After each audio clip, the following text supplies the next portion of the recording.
الحمد لله الذي هدانا لهذا وما كنا لنهتدي لولا أن هدانا الله،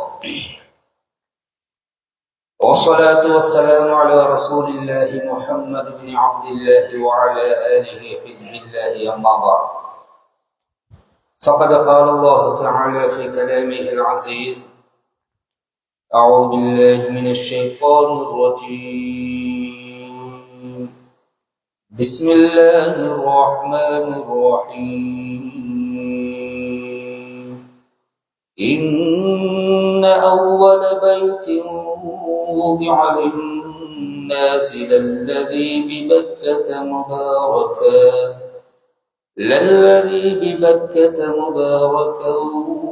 وهدى للعالمين، فيه آيات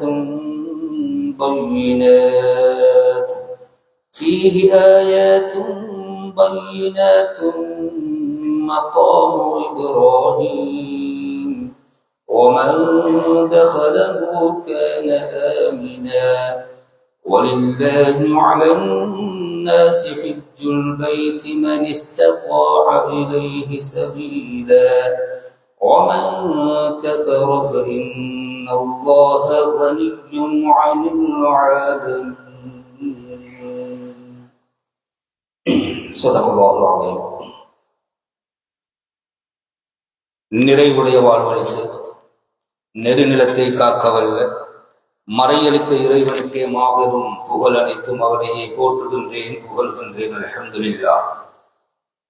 சத்தியத்தின் தூதர், சன்மார்க்கத்தின் போதகர், சாந்தி மார்க்கம் ஏந்தி வந்த ஸல்லல்லாஹு அலைஹி வஸல்லம் அவர்கள் மீதிலும், சன்மார்க்கத்தின் சாம்ராஜ்யத்தை கட்டி எழுப்புவதற்காக வேண்டி தங்களின் உயிர்களை எல்லாம் கற்களாக பாவித்த அன்னவர்களுடைய உத்தம தோழர்களாகிய ஸஹாபாக்கள், அவர்களை சேர்ந்த தாபிஊன்கள், கியாமத்துடைய நாள் வரும் வரைக்கும் யாரெல்லாம் உத்தம நபி ஸல்லல்லாஹு அலைஹி வஸல்லம் அவர்கள் கொண்டு வந்த உன்னதமான தீனை அதன் உண்மையான வடிவிலே பின்பற்றி வாழ்வார்களோ அத்துணை நல்லவர்கள் மீதிலும் அல்லாஹ் சுப்ஹானஹு தஆலாவுடைய சாந்தியும் சமாதானமும் என்றென்றும் உண்டாவதா.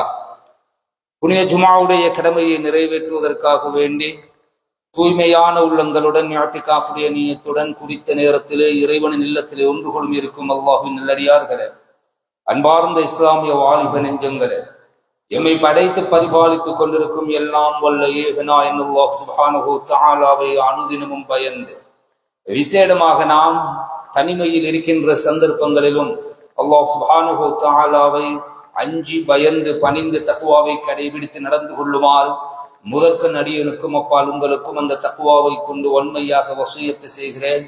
நஸீஹத் எனும் நல்லுபதேசம் கூறிக்கொள்கிறேன். அன்பார்ந்த இஸ்லாமிய சகோதரர்களே, இது ஹஜ்ஜுக்குரிய காலம். முழு உலக முஸ்லிம்களும் அல்லாஹுவால் விதியாக்கப்பட்ட ஐம்பெரும் கடமைகளில் இறுதி கடமையான ஹஜ்ஜை நிறைவேற்றுவதற்கான தயாரிப்பில் ஈடுபட்டு கொண்டிருக்கின்ற ஒரு காலம். இஸ்லாத்தில் விதியாக்கப்பட்டிருக்கின்ற ஐம்பெரும் கடமைகள், சில கடமைகளை நாம் பார்க்கிறோம், அது உடலோடு சம்பந்தப்படுகிறது. சில கடமைகளை நாம் பார்க்கிறோம், அது பணத்தோடு சம்பந்தப்படுகிறது. ஜகாத்தை எடுத்துக்கொண்டால் புத்தி பேதலித்தவனாக இருந்தாலும் அவருடைய சொந்தத்திலே ஜகாத்துக்குரிய நிசாபை அடைந்து விட்டால் அந்த பணத்திலிருந்து ஜகாத்து கொடுத்தே ஆக வேண்டும். இந்த ஜகாத்து பணத்தோடு மாத்திரம் சம்பந்தப்படுகிறது.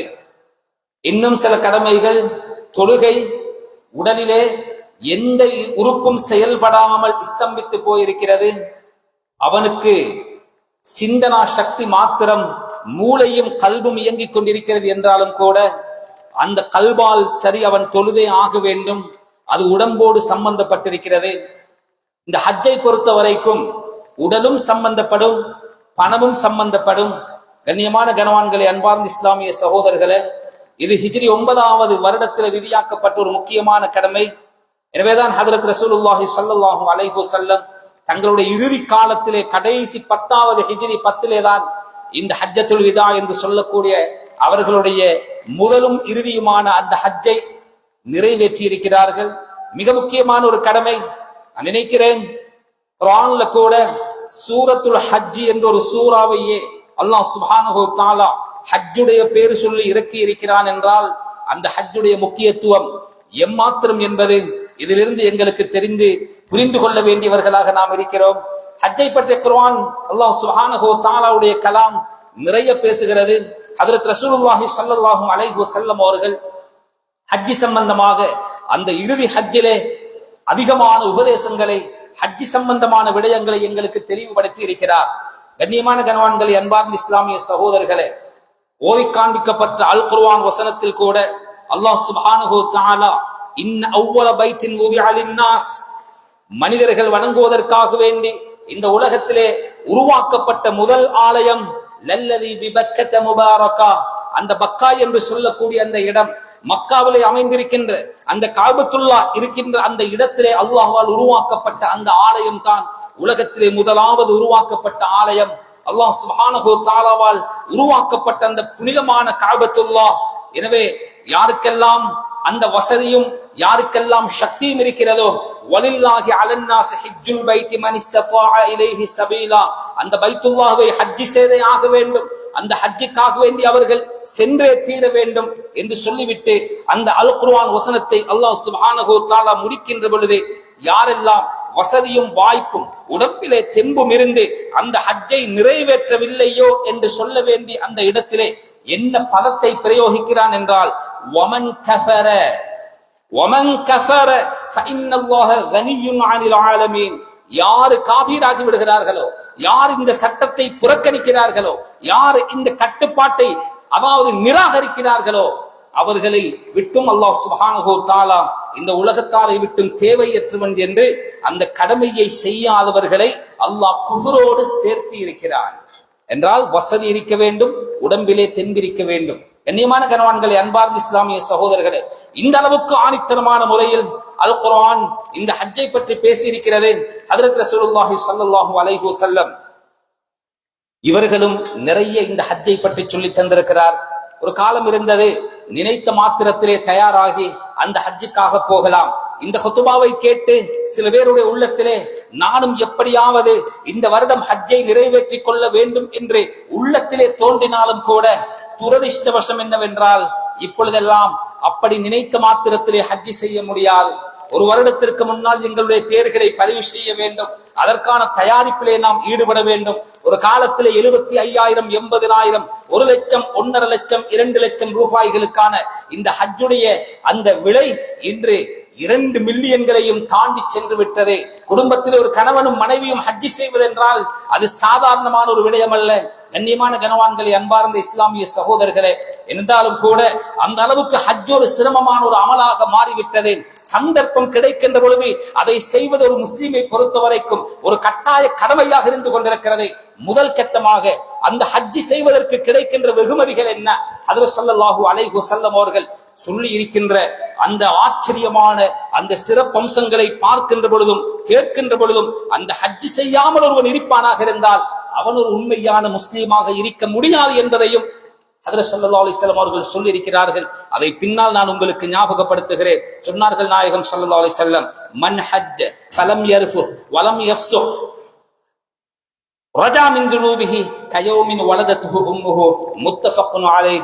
யார் ஹஜ்ஜுக்காக சென்று ஆபாசமான செயல்பாடுகளில் ஈடுபடாமலும், அசிங்கமான வார்த்தைகளை, கெட்ட குணங்களில், கெட்ட செயல்களில் ஈடுபடாமலும் பக்குவமாக அந்த ஹஜ்ஜை நிறைவேற்றுகிறார்களோ, அவர்கள் எப்படிப்பட்டவர்கள் என்றால், கயவுமின் வலதத்துஹு உம்முஹு, அன்று பிறந்த பாலகனை போன்று மாறிவிடுகிறான்.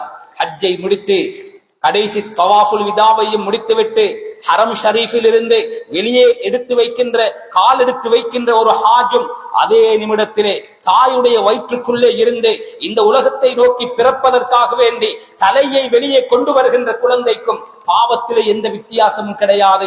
எப்படி பாவம் அற்ற பரிசுத்தமான ஒரு குழந்தையாக இந்த மண்ணுக்கு மேலால் அந்த குழந்தை பிறக்கிறதோ, அதே அந்தஸ்திலே ஒரு ஹஜ்ஜை முடித்தவர் நிலை மாறுகிறது என்ற கருத்தை ஹஜ்ரத் ஸல்லல்லாஹு அலைஹி வஸல்லம் அவர்கள் இந்த ஹதீஸின் மூலம் தெளிவுபடுத்துகிறார்கள். என்றால் அதிலே கிடைக்கின்ற ஆகப்பெரிய பெனிஃபிட், எங்களுடைய எல்லா வகையான பாவங்கள் மன்னிக்கப்பட்டுவிடும்.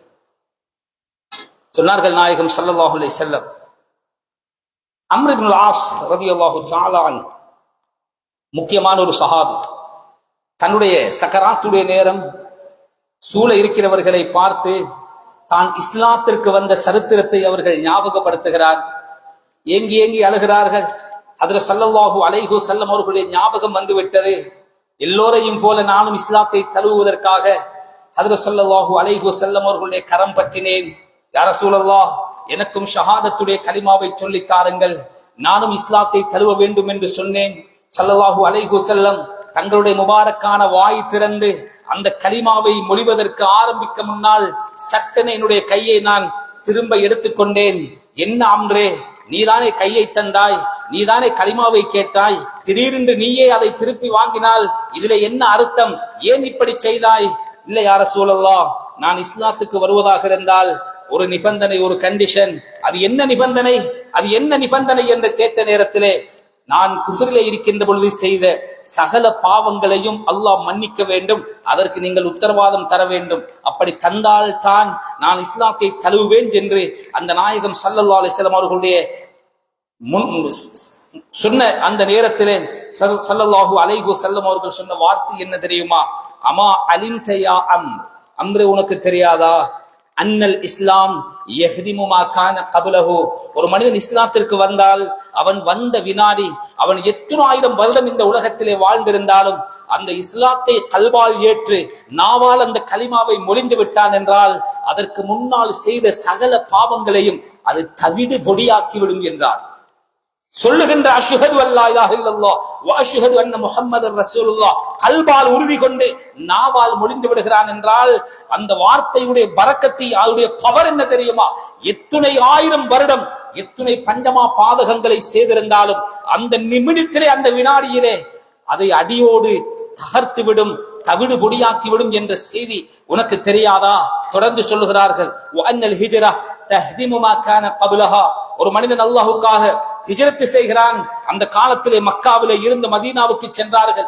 அந்த ஹிஜ்ரத்தை ஒரு மனிதன் இஸ்லாத்தை தழுவி நிறைவேற்றினான் என்றால் அந்த ஹிஜ்ரத்துடைய பரக்கத்தின் மூலம் அதற்கு முன்னால் நடந்த சகல பாவங்களையும் அல்லாஹ் சுப்ஹானஹு வ தஆலா மன்னித்திடுவான் என்ற சங்கதி உனக்கு தெரியாதா?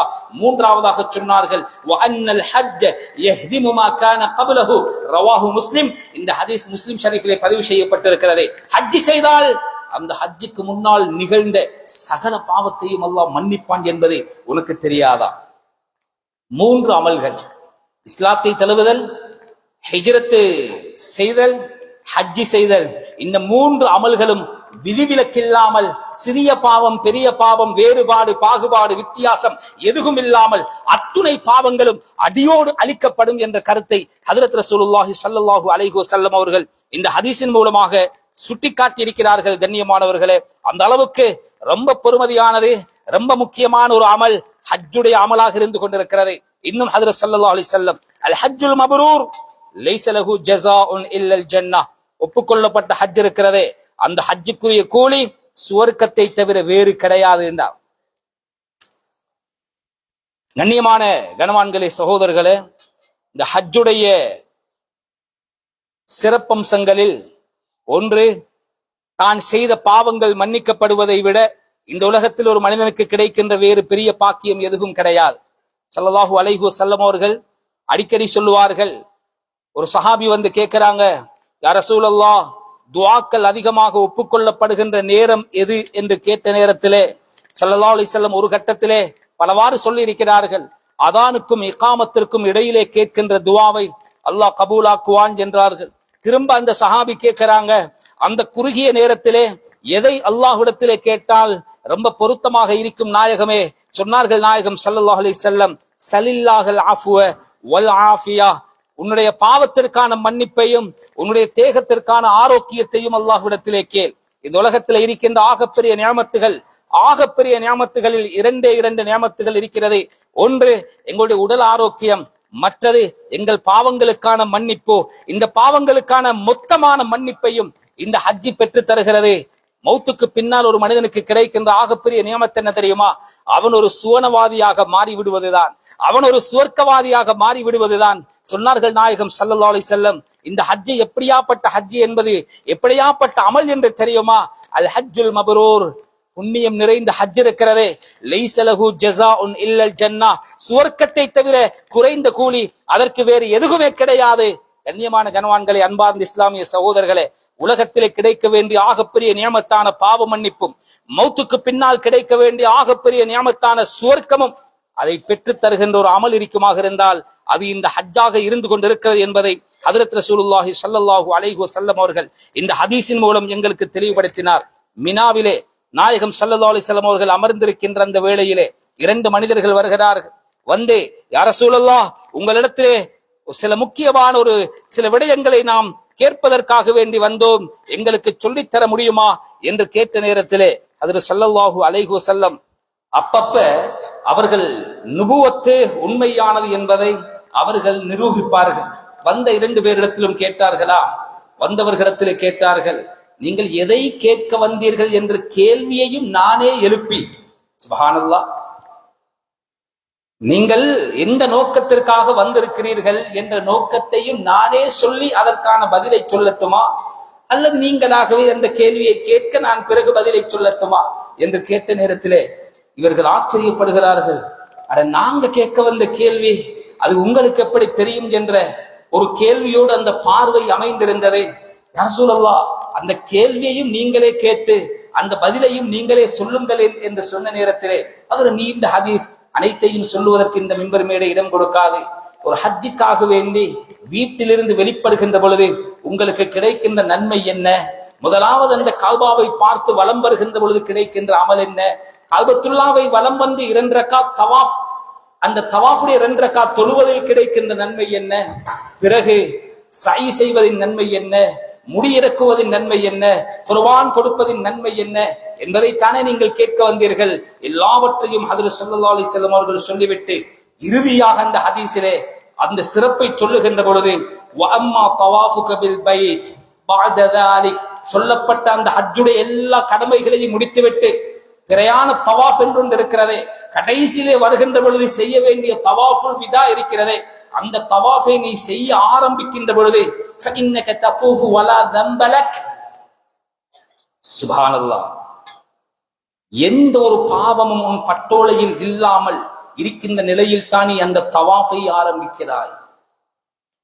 உலகத்திலே நாம் எத்தனையோ அமல்கள் செய்வோம்.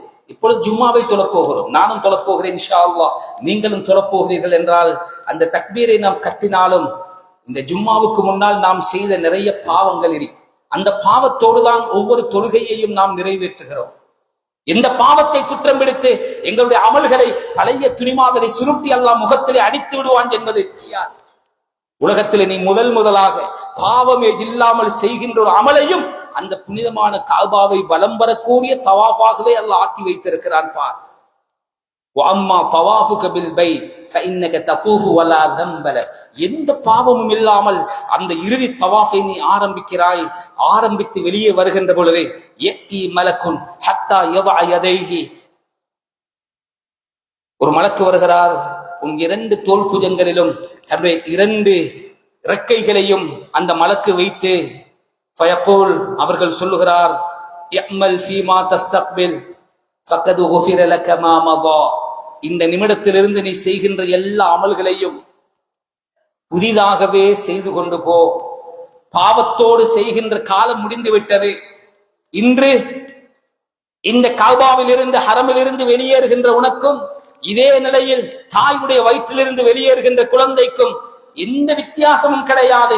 எப்படி ஒரு பாவமும் இல்லாமல் அறியாமல் பச்சிலம் பாலகனாக அந்த குழந்தை பிறந்து உலகத்திற்கு வருகிறானோ அதே மாதிரி உன்னுடைய வாழ்க்கையில் செய்த சகல பாவங்களும் மன்னிக்கப்பட்ட நிலையில் தான் முதலாவது இந்த ஹரமில் இருந்து உன் காலை எடுத்து வெளியே வைக்கிறாய். இதற்கு பின்னால் புதிதாக உன்னுடைய அமல்களை நீ செய்து கொள் என்று அந்த மலக்கு நன்மாராயம் கூறி அனுப்புகிறார் என்று ஹஜ்ரத் ரசூலுல்லாஹி ஸல்லல்லாஹு அலைஹி வஸல்லம் அவர்கள் சொல்லியிருக்கிறார்கள். என்றால் கண்ணியமான கனவான்களே, இந்த பாக்கியத்தை அடைவதற்கு 20 லட்சம் அல்ல 2 கோடி கொடுத்தாலும் அது ஈடாகாது.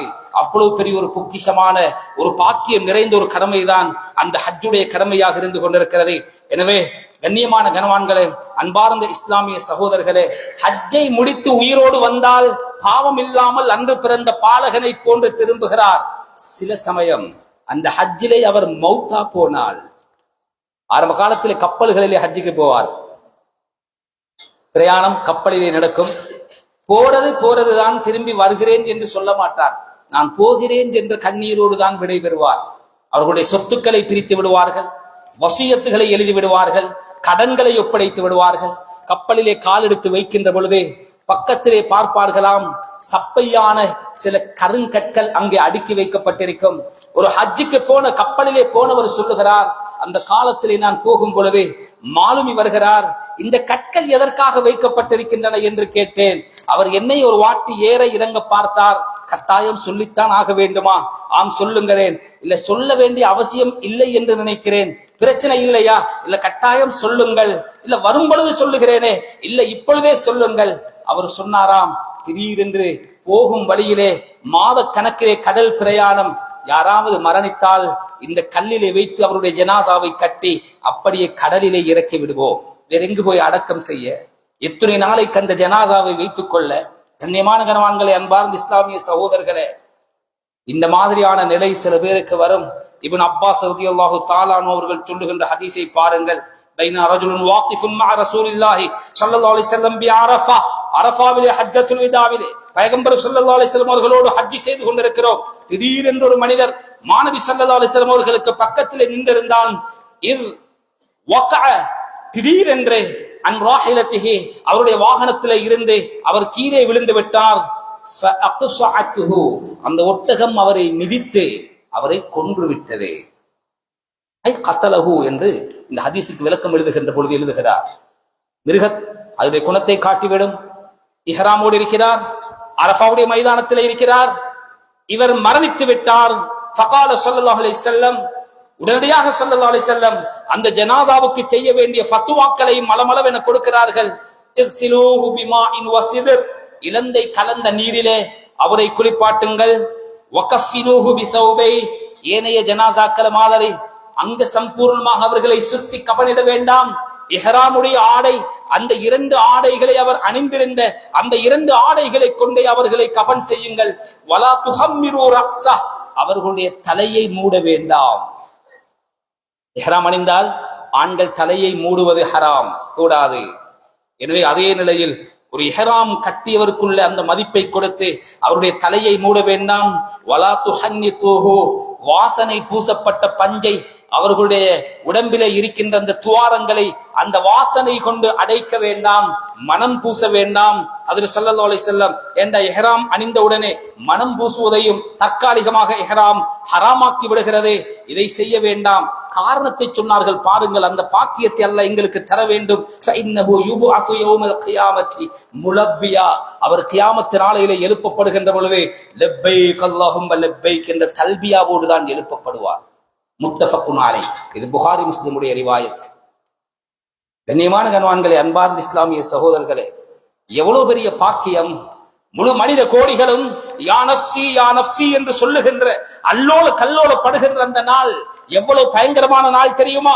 சொன்னார்கள் நாயகம் ஸல்லல்லாஹு அலைஹி வஸல்லம், சூரூதப்பட்டு எழுப்பப்படுகின்ற அந்த நாள் இருக்கிறதே, என்ன நடக்க போகிறது, என்ன நடந்து கொண்டிருக்கிறது, எங்கு வந்திருக்கிறோம், எங்களை கொண்டு வந்தவன் யார், இதற்கு பின்னால் என்ன நிகழப் போகிறது என்று ஒன்றுமே தெரியாமல் அல்லோல கல்லோலத்திலே மனிதர்கள் உங்களுடைய கணக்குப்படி 300 வருஷத்தை கலத்தி விடுவார். இந்த டென்ஷன், அந்த குழப்பம், எங்க பாசையில சொல்லுவோமே அந்த கலபல் என்று சொல்லுவோமே, இந்த பதட்டம் ரிலாக்ஸ் ஆக முடியாமல் 300 வருஷம் ஒட்டு துணி உங்களோட உடம்புல இருக்காது, ஒரு கவலம் சாப்பாடு உங்களுக்கு கிடைக்காது, ஒரு குடி தண்ணீர் உங்களுக்கு கிடைக்காது. அந்த நிலையில் உங்களுடைய நிலைமை எப்படி இருக்கும் என்று கேட்டார்கள் ஹதரத் ஸல்லல்லாஹு அலைஹி வஸல்லம்.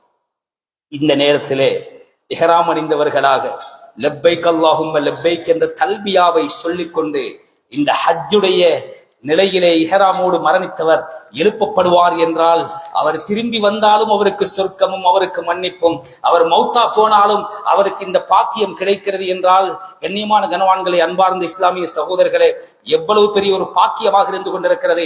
எல்லோரும் உறுதியாக மனதிலே நியத்தை வைத்துக் கொள்ள வேண்டும். மௌத்துக்கு முன்னால் ஒரு தடவையாவது அந்த ஹஜ்ஜுடைய பாக்கியத்தை அல்லாஹ் தர வேண்டும். சொன்னார்கள் நாயகம் ஸல்லல்லாஹு அலைஹி வஸல்லம், அல் ஹுஜ்ஜாஜு வல் உம்மார் வஃதுல்லாஹ், ஹஜ்ஜுக்கு வருகின்றவர்கள், உம்ராவுக்கு வருகிறவர்கள் அல்லாஹுடைய தூதுக்குழுவினர்கள். இன்னும் சொல்ல போனால் அல்லாஹுவால் அழைக்கப்பட்ட விருந்தாளிகள். தஆஹும் ஃபஅஜாபு, அவர்கள் தானாக வரவில்லை. வாருங்கள் என்று அல்லாஹ் அறைகூவி அழைத்து விட்டான். வஅத்தின் ஃபின்னாஸி பில் ஹஜ், இப்ராஹிம் அலைஹிஸ்ஸலாம் அவர்களை பார்த்து சொன்னானே, ஹஜ்ஜிக்கு வருமாறு பாங்கு சொல்லுங்கள். இந்த மனித சஞ்சாரமே இல்லாத நிலையில நான் பாங்கு சொல்லி இது யாருக்கு கேட்க போகிறது, எவ்வளவு தூரம் கேட்க போகிறது என்று இப்ராஹிம் அலைஹிஸ்ஸலாம் அப்ஜெக்ஷன் பண்ணினார்கள். சொன்னான் அல்லாஹ் சுப்ஹானஹு வ தஆலா, எத்தி வைப்பது உங்கள் பொறுப்பு, பாங்கு சொல்லுவது உங்கள் பொறுப்பு, அதை காதுகளிலே கொண்டு போய் எத்தி வைப்பது என்னுடைய பொறுப்பு. ஹஜ்ரத் அப்துல்லாஹ் இப்னு அப்பாஸ் ரலியல்லாஹு அன்ஹு அவர்கள் சொன்னார், ஆலமுல் அர்வாஹிலே இருந்த ரூஹுகளுக்கு கூட அந்த அழைப்பை அல்லாஹ் கேட்க வைத்தான். அதை கேட்டு லப்பைக் சொன்னவர்கள் நிச்சயமாக வாழ்க்கையிலே ஹஜ்ஜி செய்தே ஆகுவார்கள். இந்த ஹஜ்ஜுக்காக இஹ்ராம் கட்டினால், உம்ராவுக்காக இஹ்ராம் கட்டினால் லப்பைக் அல்லாஹும்ம லப்பைக் என்று நாம் சொல்லுகிறோமே, அரபு இலக்கணப்படி லப்பைக் என்று சும்மா சொல்ல முடியாது. யாரோ எங்களை அழைக்க வேண்டும், அது எங்களுக்கு கேட்டிருக்க வேண்டும். ஓடோடி சென்று இதோ ஆஜராகி விட்டேன், வந்து விட்டேன், கூப்பிட்டீர்களா என்று கேட்கிறோமே, அதுதான் லப்பைக். யா அல்லாஹ் இதோ ஆஜராகி விட்டோம். யாராவது கூப்பிட்டால் தான் அந்த பதிலுக்கு இந்த பதத்தை பிரயோகிக்கலாம். அதுதான் அரபு இலக்கணம். என்றால் என்ன பாசை பேசினாலும் லப்பைக்கை நாம் ஏன் சொல்லுகிறோம்? அந்த பாங்கு எங்கள் செய்திகளை தொடுகிறது. நாங்கள் தல்பியாவை சொல்லுகிறோம், லப்பைக் சொல்லிவிட்டோம். எனவே சொன்னார்கள் நாயகம் ஸல்லல்லாஹு அலைஹி வஸல்லம், அல்லாஹ்வாகவே வாங்க என்று அழைத்தான் போனார்கள். அவர்கள் எதை கேட்டாலும் அதை அல்லாஹ் கொடுப்பான். எதை கேட்டாலும் கொடுப்பான். ஹஜ்ஜி செய்தவர்களுக்கு அனுபவம் இருக்கு. கண்ணியமான கனவான்களே, அன்பார்ந்த இஸ்லாமிய சகோதரர்களே, காரணம் என்ன தெரியுமா? சொன்னார்கள் நாயகம் ஸல்லல்லாஹு அலைஹி வஸல்லம், ஹஜ்ஜத்துல் வதானை வைத்து கேட்ட துஆக்களிலே ஆக முக்கியமான ஒன்று, அல்லாஹும்ம அக்ஃபிர் லில் ஹாஜ் வலிமன் இஸ்தக்ஃபர லஹுல் ஹாஜ். யா அல்லாஹ், ஹாஜுடைய சகல பாவங்களையும் நீ மன்னிக்க வேண்டும். அந்த ஹாஜ் யார் யாருக்காகவெல்லாம் பரிந்து பேசுகிறார்களோ அத்தனை பேருடைய விடயத்திலும் அவர்களுடைய துஆவை இஸ்திக்ஃபாரை நீ ஏற்றுக்கொள்ள வேண்டும் என்று துஆ செய்தார். சுப்ஹானல்லாஹ். சென்ற வெள்ளிக்கிழமை காலையில் கண்டி மாநகரத்திலே சுபகுடைய தொழுகை முடித்துவிட்டு சுன்னத்தை தொழுத ஒரு சகோதரர் திடீரென்று கதிரையிலே இருந்தவர்களாக அப்படியே சாய்ந்து கொண்டு போக, பக்கத்தில் இருந்தவர் பாய்ந்து அவரை எட்டி பிடிக்க, அந்த ஃபஜ்ருக்கும் அந்த ஸலாத்துக்கும் அந்த அவானுக்கும் இடையில சுபகுடைய சுன்னத்தோடு மஸ்ஜிதுக்குள் அவருடைய ரூஹு பிரிந்து விடுகிறது. இன்னா லில்லாஹி வ இன்னா இலைஹி ராஜிஊன். இது தூரமல்ல, சென்ற வெள்ளிக்கிழமை காலை அந்த பக்கத்தில் இருந்த மனிதர் சென்ற வருடம் எங்களோடு ஹஜ்ஜி செய்த சகோதரர், எங்களோடு ஹஜ்ஜி செய்தவர். உண்மையிலே அவருக்கு ஆச்சரியம் என்ன தெரியுமா? அந்த ஹஜ்ஜிக்கு அவரை தஷ்கீல் பண்ணியவர் அந்த கதிரையிலே விழுந்து மரணித்தவர். ஹஜ்ஜி செய்தே ஆகணும், நீங்க மட்டுமில்ல உங்களோட மனைவியும் செய்தே ஆகணும் என்று நீங்க ஓர்டர் போட்ட மாதிரி சொன்னாரே. கண்ணியமான சகோதரர்களே, அவர் வந்து அவருக்காக துஆ செய்கின்ற பொழுது அவர் சொன்னார், உங்களுக்காக துஆ செய்ய வேண்டும் என்று சொல்லுகிறீர்களே, உங்களுடைய எந்த தேவையை நான் அல்லாஹ்விடத்திலே துஆவாக கேட்க வேண்டும் என்று கேட்ட நேரத்துல அந்த மௌத்தா போன சகோதரர் சொல்றாரு, நான் மக்காவுல மௌத்தா போக வேண்டும் அல்லது மதீனாவுல மௌத்தா போக வேண்டும், ரெண்டும் எனக்கு கிடைக்கலையா, எங்கேயாவது அல்லாஹுடைய ஒரு மாளிகைக்குள்ளால் நான் மௌத்தாகி போகவேன். ஏரியா பொறுப்புதார். மௌத்து எங்கே வருகிறது? அல்லாஹுடைய மாளிகைக்குள்ளே. காலம் வெள்ளிக்கிழமை சுபகுடைய நேரம். அந்த ஜனாசாவை பிடிக்கின்ற பக்கத்திலே உள்ளவர் அவருக்காக துஆ கேட்டவர். கண்ணியமான கனவான்களே, சகோதரர்களே, இந்த ஹதீஸுடைய ஆழத்தை பாருங்கள். எதற்காக துஆ கேட்கிறார்களோ, யாருக்காகவெல்லாம் துஆ கேட்கிறார்களோ, அந்த ஹாஜுடைய துஆவை மாத்திரமல்ல, அவர்கள் எத்தனை பேருடைய எந்தெந்த தேவைக்காக கேட்டாலும் அனைத்தையும் யா அல்லாஹ் நீ அங்கீகரிக்க வேண்டும் என்பதை ஹஜ்ரத் ஸல்லல்லாஹு அலைஹி வஸல்லம் அவர்களுடைய துஆ. இது ஹாக்கிம்ல இந்த ஹதீஸும் பதிவு செய்யப்பட்டிருக்கிறது. கண்ணியமான கனவான்களே, சகோதரர்களே, இதுவெல்லாம் ஹஜ்ஜிக்கு கிடைக்கின்ற வெகுமதிகள். ஸல்லல்லாஹு அலைஹி வஸல்லம் என்ன ஒரு ஆசை ஆர்வம் ஊட்டினாலும் இந்த உலகத்திலே கிடைக்கின்ற வெகுமதிகளையும் அவர்கள் சொல்லாமல் விடமாட்டார்கள். ஜாபிர் ரலியல்லாஹு தஆலா அவர்கள் சொல்லுகிறார்கள், மா அம்அர ஹாஜ்ஜுன் கத், மா அம்அர ஹாஜ்ஜுன் கத். இதனடா அம்அர என்பது புதிதான ஒரு அரபு சொல்லாக இருக்கிறது. ஒரு ஹாஜ் ஒரு நாளும் ஏழையாக மாட்டார். கீல லி ஜாபிர் மல் இம்ஆர். இம்ஆர் என்றா என்ன? ஒரு ஹாஜ் இம்ஆராக மாட்டான் என்றால் என்ன? கால மஃப்தகர, ஹஜ் முடித்தவர் ஒரு நாளும் ஏழையாக மாட்டார் என்று ஹஜ்ரத் ஸல்லல்லாஹு அலைஹி வஸல்லம். செலவழித்த ரூபாய்கள் ஒன்றுக்கு 10 லட்சமாக கிடைத்தே தீரும் என்பதும் ஒரு ஹதீஸுடைய கருத்து. ஒரு ஒரு ரூபாவுக்கு 10 லட்சமாக அல்லாஹ் பெருக்கி தராமல் அவரை மரணிக்க செய்ய மாட்டான். கண்ணியமானவர்களே, மௌத்துக்கு பின்னால் உள்ள வெகுமதிகள் மாத்திரமல்ல, இந்த உலகத்திலும் அந்த ஹஜ்ஜி செய்வதற்கு இவ்வளவு வெகுமதிகளை அல்லாஹ் வைத்திருக்கிறான். சொன்னார்கள் நாயகம் ஸல்லல்லாஹு அலைஹி வஸல்லம், இஸ்தம்திஉ பிஹாதல் பைத், இந்த கஅபத்துல்லாஹ் இருக்கின்ற பொழுதே அதை நீங்கள் அனுபவித்துக் கொள்ளுங்கள். இஸ்தம்திஉ என்றால் சரியாக அதற்கு மொழிபெயர்ப்பதாக இருந்தால், எங்கட பாசையில எங்களுக்கு விளங்குற பாசையில சொல்வதாக இருந்தால், என்ஜாய் பண்ணி கொள்ளுங்கள் என்போமே, இன்பம் அனுபவித்துக் கொள்ளுங்கள், அதை நன்றாக அனுபவித்துக் கொள்ளுங்கள் என்று சொல்லுகிறது. அந்த கஅபத்துல்லாவை வலம் வாருங்கள், அதை கட்டி தழுவுங்கள். கண்ணியமானவர்களே, இந்த இடத்துல நான் உங்களுக்கு ஹஜருல் அஸ்வதில் சிறப்பை சொல்லல, கஅபத்துல்லாஹுடைய சிறப்பை சொல்லல, ருக்குனுல் யமானியுடைய சிறப்பை சொல்லல, முல்தஸிமுடைய சிறப்பை சொல்லல, அதுவே தவாப் செய்தால் கிடைக்கின்ற நன்மையை சொல்லல. நேரம் போதாது சொன்னார்கள். இந்த பைத்துல்லா, இந்த சிறப்பம்சங்கள் எல்லாம் இருக்கிறதே, இதெல்லாம் வச்சு நீங்க எவ்வளவு முடியுமோ அவ்வளவு அனுபவித்துக் கொள்ளுங்கள். ஃபஹாதா ஹுதிம மர்ரத்தைன், ஏன் தெரியுமா? இந்த கஅபத்துல்லா இந்த உலக வரலாற்றிலே 2 தடவைகள் முற்றாக இடிக்கப்பட்டிருக்கிறது. ஒன்று நூஹ் அலைஹிஸ்ஸலாம் அவர்களுடைய வெள்ளம், அடுத்தது ஸல்லல்லாஹு அலைஹி வஸல்லம் சிறுபராயத்தில் இருக்கின்ற பொழுது அதை அடியோடு தகர்த்து அந்த குறைஷிகள் அந்த கஅபத்துல்லாவை கட்டினார்கள்.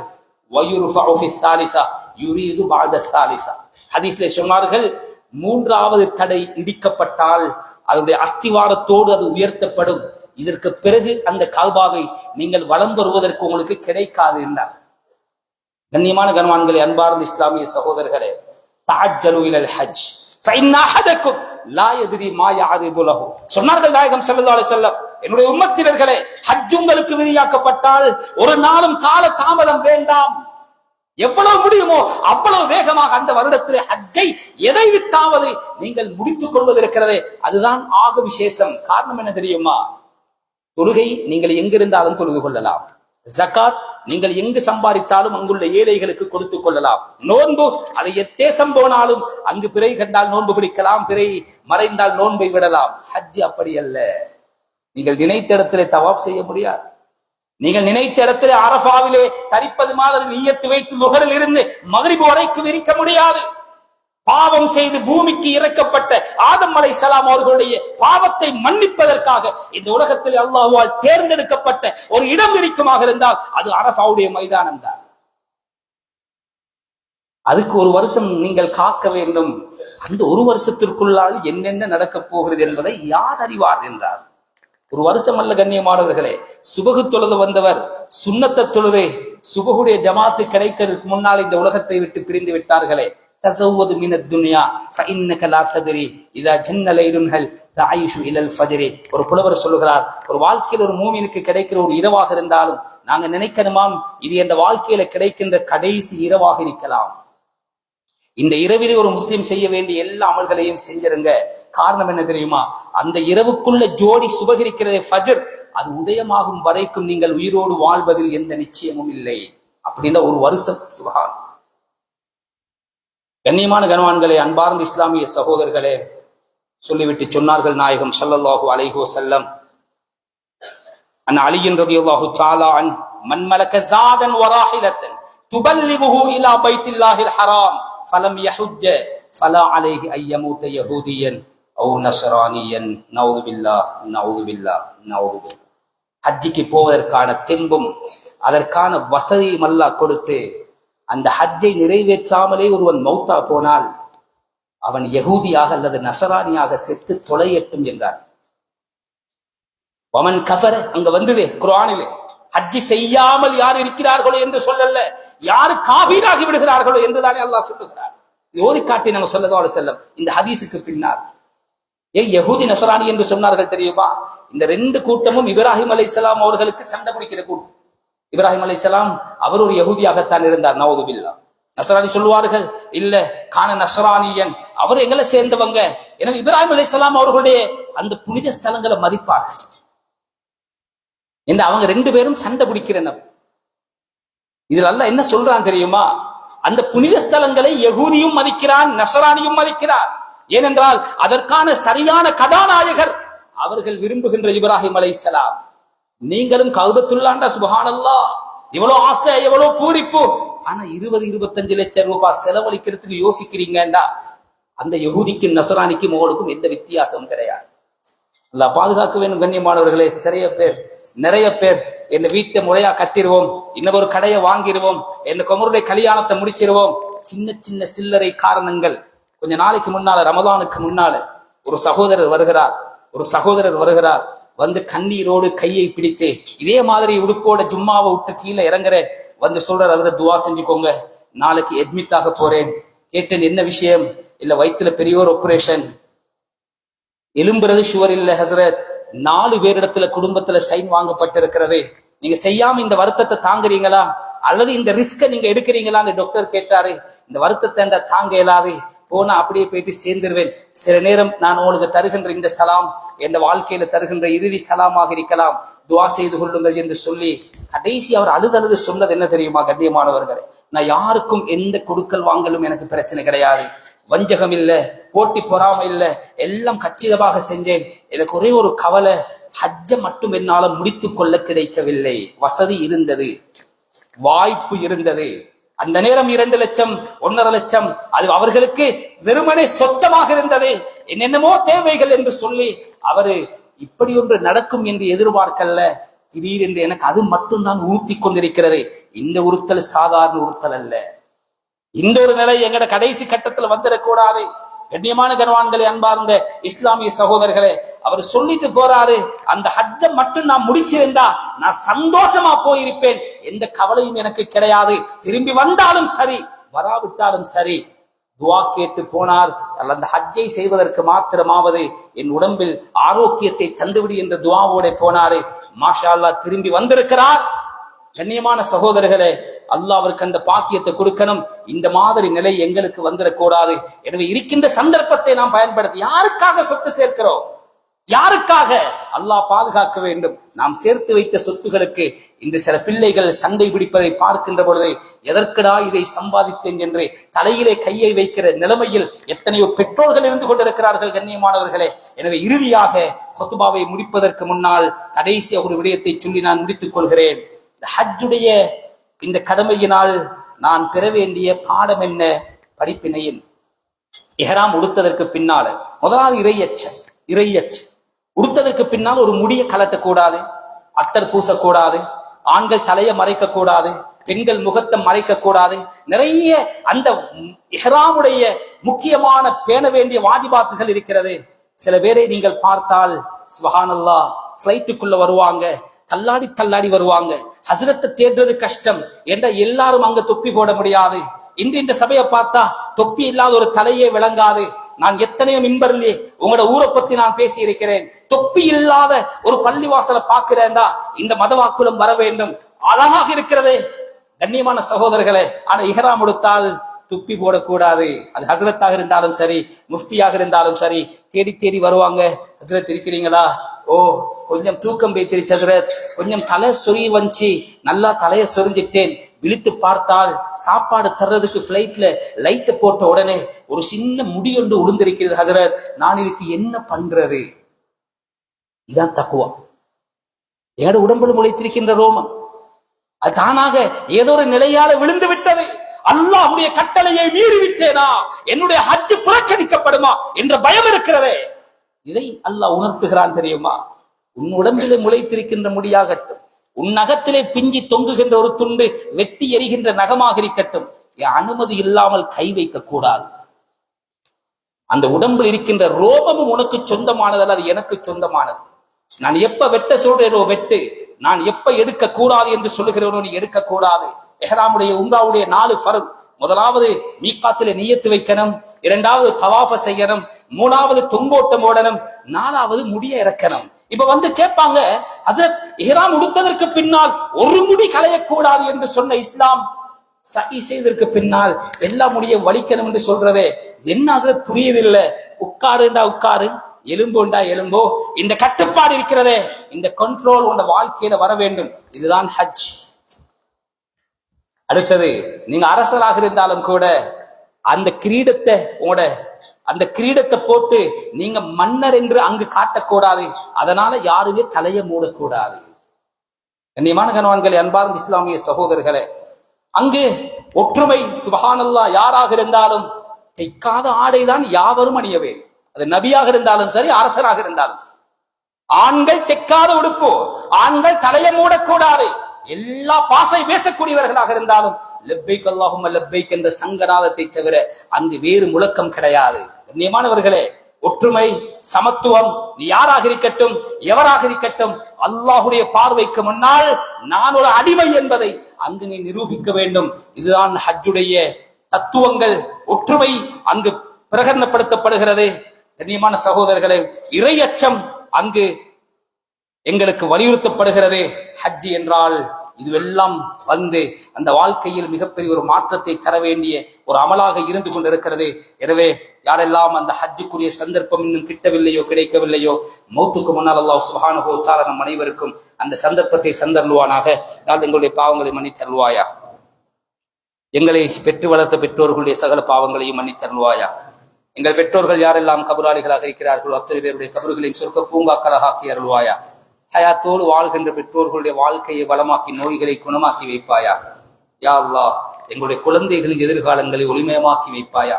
அவர்களுடைய கல்வி ஞானத்திலே பறக்க செய்வாயா. கெட்ட நண்பர்களுடைய சகவாசங்களை விட்டு அவர்களை பாதுகாத்தருள்வாயா. மோசமான பழக்க வழக்கங்களை விட்டு அவர்களை பாதுகாத்தருள்வாயா. யா அல்லாஹ், கெட்ட பயங்கரமான ஆபத்தான நோய்களை விட்டு எங்களை பாதுகாத்தருள்வாயா. எங்களோட ஆஃபியத்திலே ஆரோக்கியத்திலே பறக்க செய்வாயா. உன் அமலுக்கு தடையான எந்த நோயையும் எங்களுக்கு தந்து விடாதே யா அல்லாஹ். எங்களோட கடைசி காலத்தை அடுத்தவர்களுக்கு பாரமாக்கி விடாதே ரஹ்மானே. எங்களுடைய உடம்பிலிருந்து வெளியேறுகின்ற அசுத்தங்கள், நஜீசுகளை நாங்களாகவே சுய உணர்வோடு இருக்கும் பொழுதே, எங்களுடைய இடது கரங்களாலே கழுவி சுத்தம் செய்து கொண்டிருக்கும் பொழுதே எங்களை மௌத்தாக்கிறியா அல்லாஹ். அடுத்தவர்கள் எங்கள் அசுத்தங்களில் கையரிக்கின்ற ஒரு நிலை வரும் வரைக்கும் எங்களை வாழ வச்சிடாதையா அல்லாஹ். தள்ளாடும் வேதை விட்டும் எங்களை பாதுகாத்திரு ரஹ்மானே. அடுத்தவர்களுக்கு பாரமாக இருப்பதை விட்டும் எங்களை கடைசி காலத்தை பாதுகாத்திரு ரஹ்மானே. கண்ணியமாக வாழச் செய்து கண்ணியமாகவே எங்களை மௌத்தாக்கிறியா அல்லாஹ். யாவது எங்களை நாட்டு நிலைமைகளை சீராக்கி அருள்வாயா. நாட்டுடைய பொருளாதாரத்திலே பறக்க செய்வாயா. இனங்களுக்கு மத்தியிலே ஒற்றுமையை தந்தருள்வாயா. யா அல்லாஹ், பலஸ்தீனிலே வாழுகின்ற முஸ்லிம்களை பாதுகாத்திரு நாயனே. அந்த பெண்களுடைய மானங்களை பாதுகாத்திரு யா அல்லாஹ். அந்த இந்த பாவம் அறியாத அந்த பச்சிலம் சிறார்களுடைய உயிர்களை பாதுகாத்திரு ரஹ்மானே.